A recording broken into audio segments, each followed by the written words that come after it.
नवरंगपुर गत 22 तारिख में चलित शीतकालीन संसदीय अधिवेशन में उभय राज्यसभा और लोकसभार 142 जन सदस्यों को लोकसभा बाचस्पति निलंबन करने द्वारा भारतीय गणतंत्र में एक गणतांत्रिक मूल्यबोधर हत्या बोली विरोधी कांग्रेस और इंडिया मेंट समालोचना करिछि। एथिपाई अखिल भारतीय कांग्रेस कमिटी निर्देश में आज भारतवर्षर प्राय समस्त जिलार जिलापालक कार्यालय सम्मुख में इंडिया मेंट तरफ विक्षोभ प्रदर्शन करा जायछि।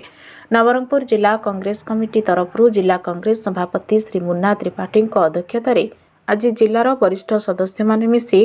ए अगणतांत्रिक कार्य को निंदा करने सदर जिलापाल कार्यालय सम्मुख में पिकेटिंग कर महामहिम राष्ट्रपति उद्देश्य स्मारकपत्र जिलापाल जरिया प्रदान कर कार्यक्रम में जिला कांग्रेस कमिटी सभापति मुन्ना त्रिपाठी, आम आदमी पार्टी जिला सभापति लक्ष्मीचंद्र टाकरे, बहुजन समाज पार्टी जिला सभापति चंद्रध्वज माझी, कम्युनिस्ट महासचिव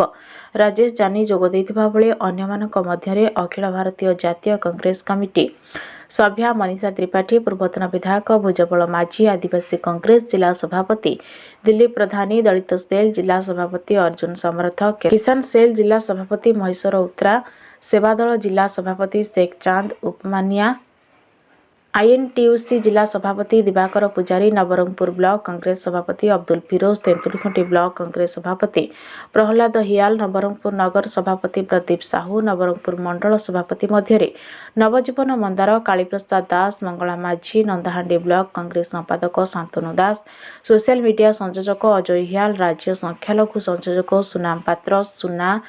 महेश सागर, मेघ हरिजन, प्रभात हरिजन, सुनाधर जानी, विकास खुरा, नरसिंह भद्रा प्रमुख जोग देथिले। नवरंगपुर जिल्लारू Rabinarayan Mohanty report, Odisha news TV live.